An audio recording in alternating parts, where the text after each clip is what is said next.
মানুষকে পরিস্থিতিতে পড়লে কত কিছুই না করতে হয়। তো hello everyone, welcome to my Facebook mini vlog. কেমন আছো সবাই? আশা করছি সবাই খুব ভালো আছো, আমিও খুব ভালো আছি। আজকে গেছিলাম রানাঘাট অবকাশ পার্কে। কে কে গেছিলাম সেটা পরে বলছি, আগে দেখে নাও এসে কার সঙ্গে দেখা হয়ে গেল। ছোটা ভীম। তো এখানে মাসি রয়েছে আর সঙ্গে রয়েছে মাও। তো দুজনকে নিয়ে আজকে পার্কে চলে এসেছি। কিরকম একটা ব্যাপার না, পার্কে আমি মা মাসিকে নিয়ে এসেছি, যেখানে সবাই কাপল নিয়ে আসে, সে যাই হোক সেটা পরের কথা।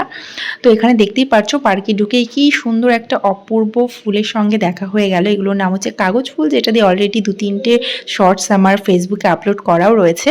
তো দেখো আমি একটা রিলস বানিয়ে নিয়েছি ঢোকার সঙ্গে সঙ্গে, আর এইদিকে মাকিনেও একটা রিলস বানিয়ে নিয়েছে, আর মাসিকে একটা বট গাছের নিচে বসিয়ে রেখে গেছিলাম। দেন তারপরে গিয়ে দেখি মাসি ওখানে আরামের ঘুম ঘুমাচ্ছে, কারণ প্রচণ্ড পরিমাণে হাওয়া হচ্ছিলো, যেহেতু সাইডেই নদী ছিল।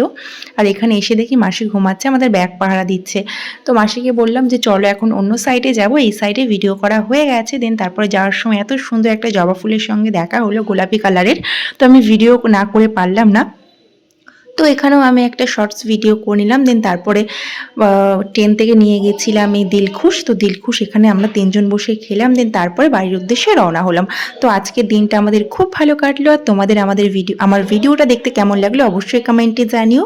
আর এরকম আরও শর্টস মিনি ভ্লগ দেখতে হলে অবশ্যই আমার পেজটা বা চ্যানেলটা সাবস্ক্রাইব বা ফলো করে দিও। তো চলো টাটা, সবাই খুব ভালো থেকো, টাটা।